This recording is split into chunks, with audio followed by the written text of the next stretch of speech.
You mortgaged the house? My voice cracked as I stared at the papers in my trembling hands. Mark, tell me this isn't real. He didn't answer. Instead, he sat slumped on the couch, his head in his hands, like a child caught doing something unforgivable. The silence stretched on, each second feeling heavier than the last. I clutched the documents tighter, my vision blurring as the words danced on the page. Line holder, First Capital Mortgage.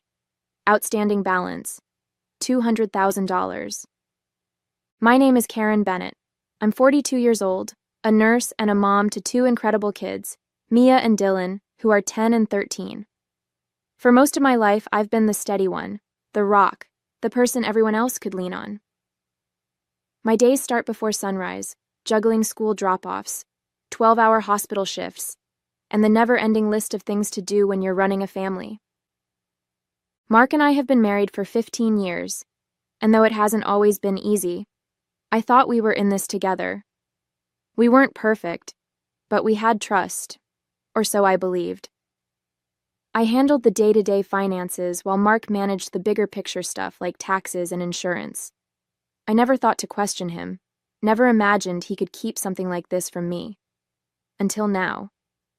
It all started when I found a letter buried under a pile of unopened mail. I'd been cleaning the kitchen after dinner, grumbling to myself about how Mark always seemed to let the paperwork pile up.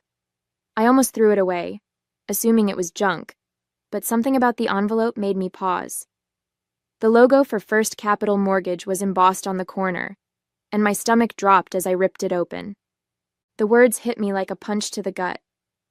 Our home, the house we'd worked so hard to buy, the place where our kids grew up, was collateral for a loan I didn't know existed.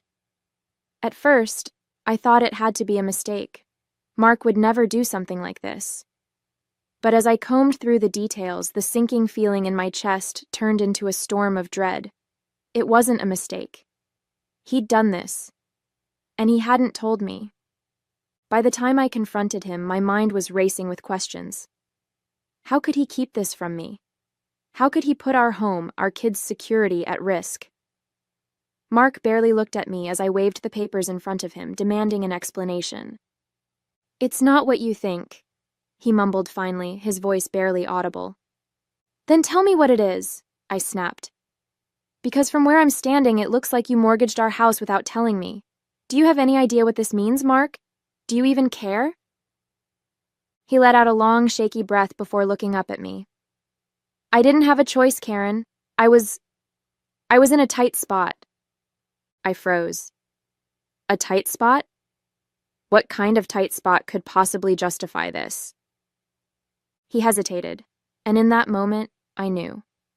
The late nights, the constant excuses about why he couldn't make it to Mia's soccer games or Dylan's school plays, it all clicked into place. My voice was barely above a whisper when I asked, "It's the gambling, isn't it?" Mark's silence was all the confirmation I needed. We'd been down this road before, years ago when Dylan was a baby. Mark had lost a chunk of his paycheck betting on college basketball games, and I'd caught him when our credit card bill was higher than usual. He swore it was a one-time mistake, that he'd never do it again. And I believed him, because that's what you do when you love someone. You believe them, even when you shouldn't. But this wasn't a credit card bill. This was our house, our lives. How much? I asked, my voice cold. Karen! How much, Mark? About 100,000, he admitted, his eyes fixed on the floor. I thought I could pay it back before it got this far. I just needed some time. $100,000. I felt like the air had been sucked out of the room. How could you do this? I whispered, tears stinging my eyes.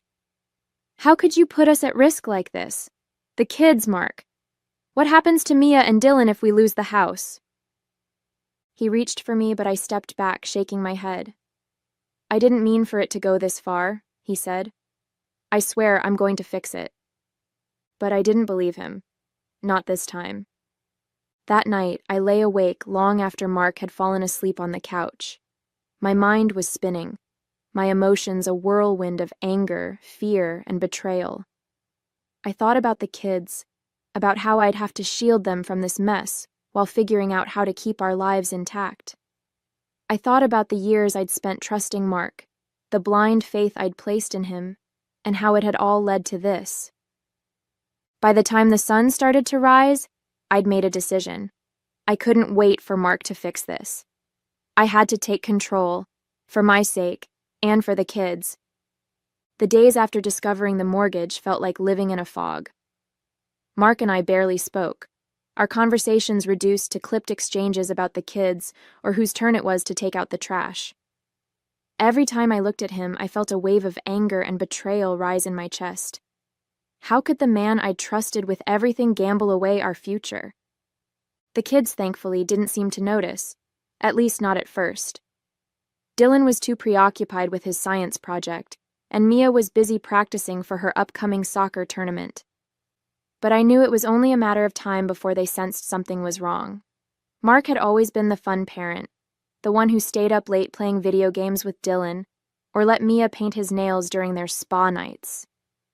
Lately, though, he'd been distant, distracted, and I could see the confusion starting to creep into their eyes.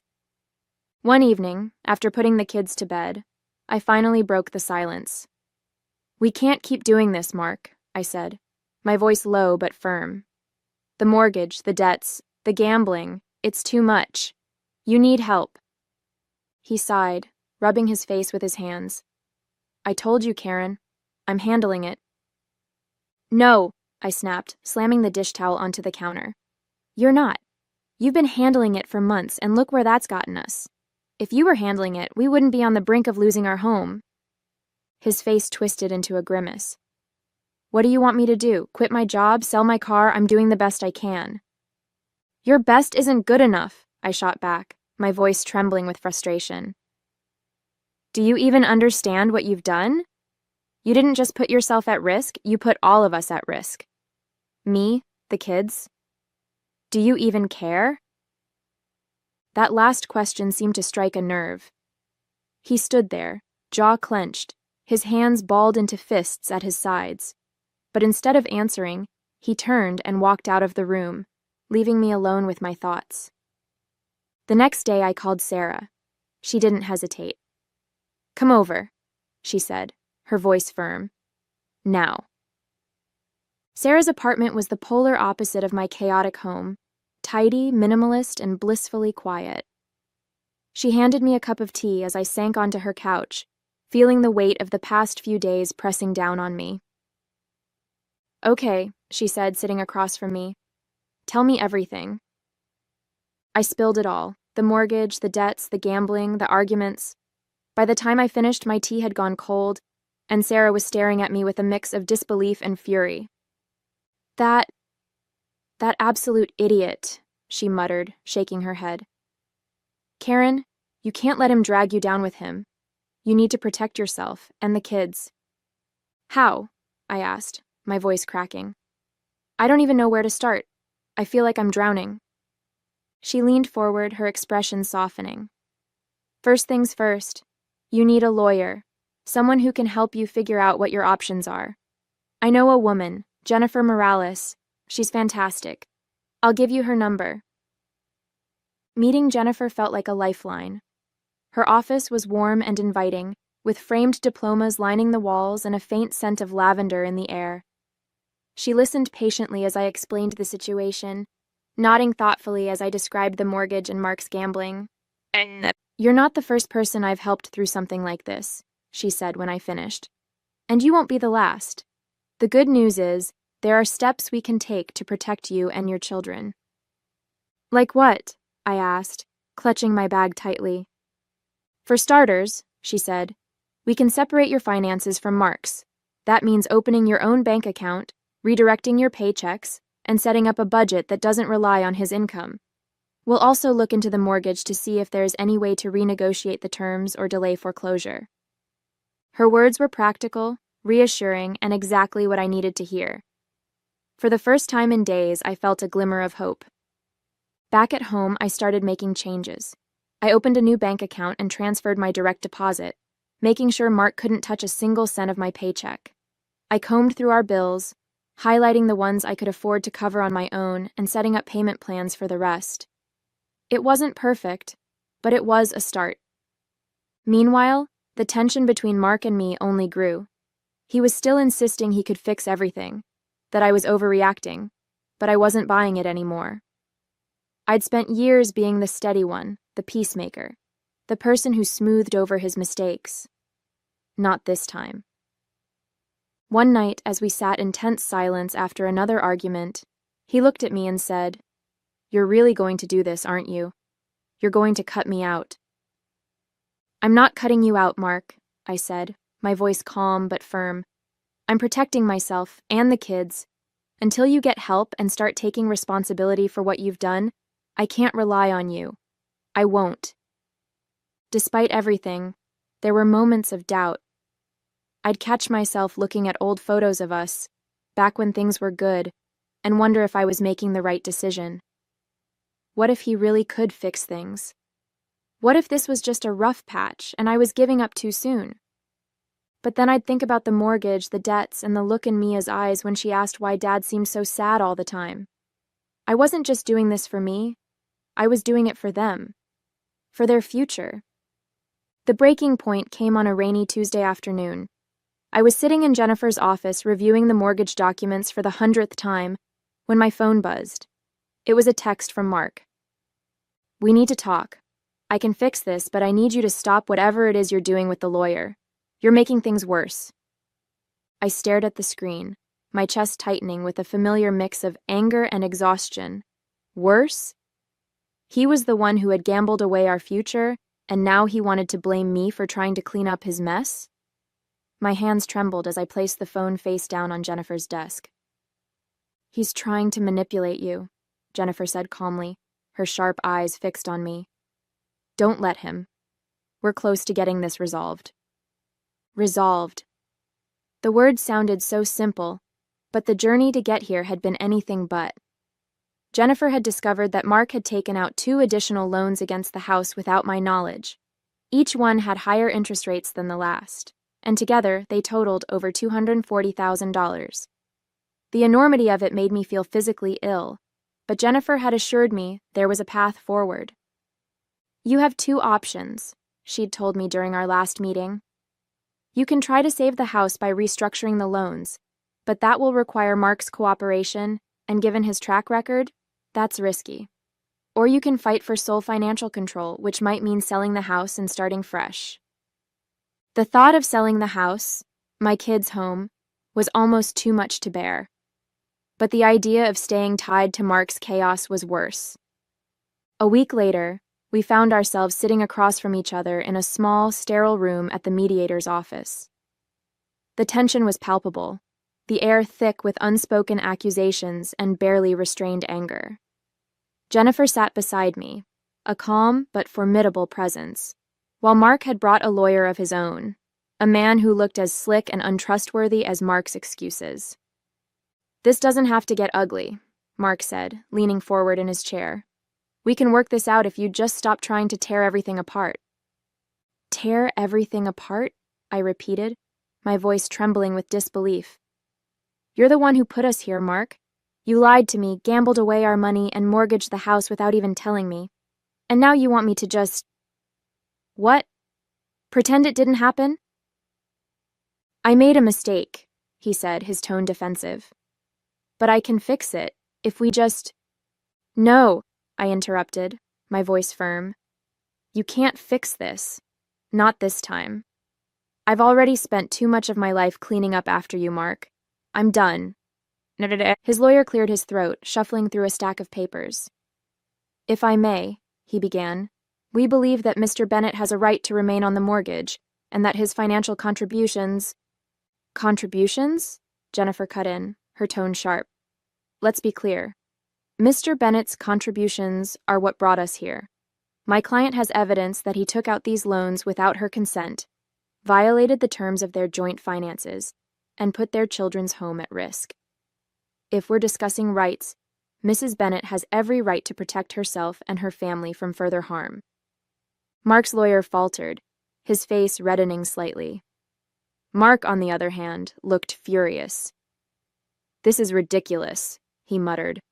"You're blowing this way out of proportion." I took a deep breath, forcing myself to meet his gaze. "No, Mark. What's ridiculous is what you've done to this family. You've lied to me, endangered our future, and refused to take responsibility. But I'm not going to let you drag me down with you anymore. I'm taking control of my life and the kids' lives, whether you like it or not."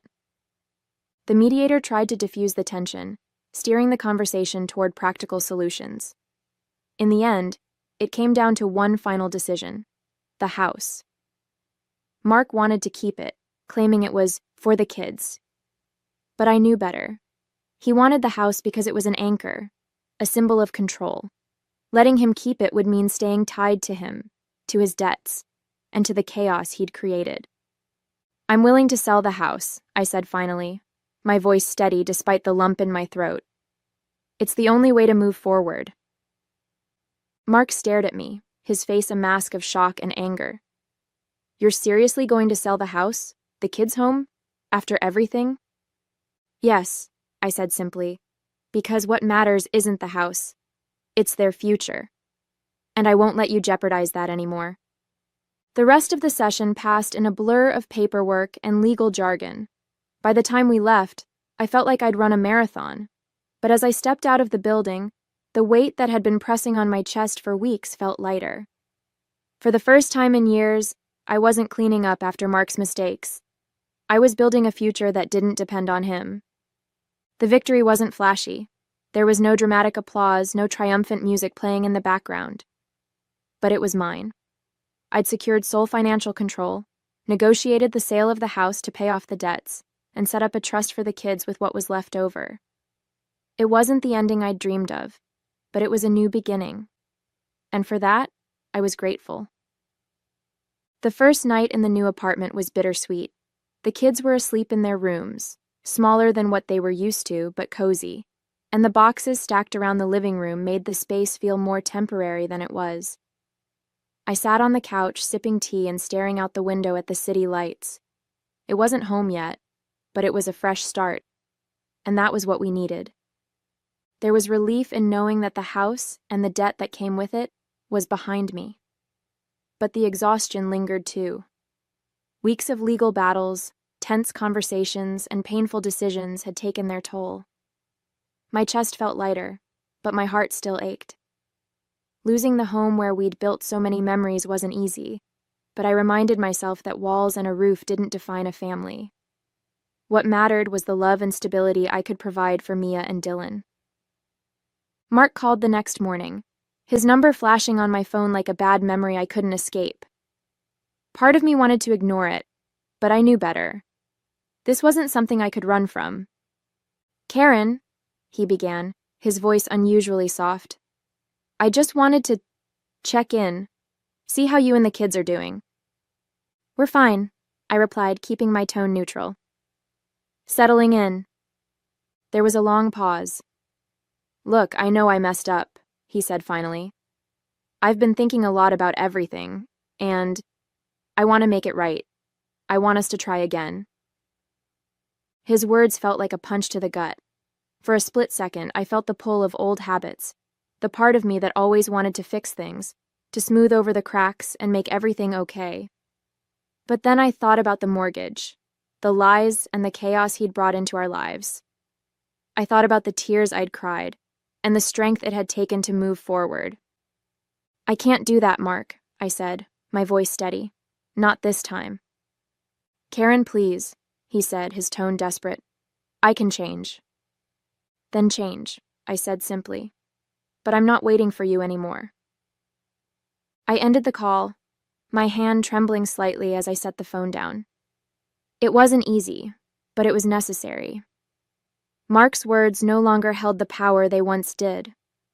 I wasn't his fixer anymore. I was my own person. That evening, as I tucked Mia and Dylan into bed, I felt a wave of gratitude wash over me. The apartment wasn't perfect, but it was ours. Mia had taped a drawing of a rainbow to her wall, and Dylan had already started stacking books in his new corner bookshelf. They were adjusting, little by little, and so was I. Sitting on the couch again, I let myself reflect on everything we'd been through. The fear, the anger, the uncertainty, it had all been overwhelming at times. But I'd made it through. I'd fought for my kids, for my future, and for myself. And I'd won. I wasn't the same person who'd found those mortgage papers in the kitchen. That Karen had been scared, blindsided, and unsure of what to do. This Karen was stronger, more confident, and unafraid to stand up for what she deserved. It hadn't been an easy journey, but it had been worth it. As I closed my eyes, the weight of the day finally lifting, I felt a sense of peace I hadn't known in years. This wasn't just a new chapter, it was a whole new book, and I couldn't wait to see where it would take me. A few months later, life looked very different and better. The chaos Mark had created no longer dictated my days. The apartment had become a home, filled with laughter and new memories. Mia had painted a mural on her wall with rainbow-colored handprints, and Dylan had taken up baking, proudly presenting his latest batch of cookies after school. We were still adjusting, but there was a lightness in our lives that hadn't been there before. At work, things were thriving. I'd taken on an extra certification program and joined a committee that focused on nurse advocacy. For years, I'd shied away from leadership roles, content to stay in the background, but something had shifted in me. I found myself speaking up more, sharing ideas, and pushing for changes that I knew would make a difference. My manager even hinted at a promotion, something I would have dismissed as impossible a year ago. Now it felt like a natural next step. The biggest change, though, was in how I saw myself. For years, I'd defined my worth by what I could do for others, how I could fix their problems or hold things together when they fell apart. Mark's betrayal had forced me to see that I couldn't always be the fixer. Sometimes the most important thing I could do was protect myself and my kids, even if it meant letting go of things I'd once held on to so tightly. I was no longer afraid to set boundaries or say no. When Mark called again, asking to visit the kids, I told him we needed clear agreements in place first. "I'm happy to work with you," I told him, "but only if it's consistent and healthy for the kids." The old Karen might have wavered, but this Karen knew her worth. His response? A grumbled "fine" that I could tell annoyed him, but he didn't push back. That alone felt like a victory. One Saturday morning, Sarah came over with coffee and muffins, her version of a celebration. "To the new Karen," she said, raising her cup in a mock toast. "Look at you, living your best life." I laughed, shaking my head. It doesn't feel like my best life yet, but it feels solid, peaceful. "That's because you're finally putting yourself first," she said, giving me a pointed look. "About time, don't you think?" I smiled, the truth of her words sinking in. It was about time. For years, I'd let myself get lost in everyone else's needs and expectations. Now I was learning to trust myself, to advocate for what I wanted, and to believe that I deserved a good life, not just for my kids, but for me. That evening, as I sat on the balcony with a glass of wine, watching the sun dip below the horizon, I let myself feel proud. Proud of the battles I'd fought and the ones I'd chosen to walk away from. Proud of the life I was building. Not the life I'd planned, but one that felt honest and real. The road ahead wasn't perfect, and I knew there would be challenges. But finally, I felt ready for them. This was my life, reclaimed and rebuilt. And it was just getting started. Hey there! Did you like the story? If you did, don't forget to hit the like button and subscribe to the channel. It helps us a lot and makes sure you won't miss out on more great stories we share here. Thank you for watching, and we'll see you in the next one.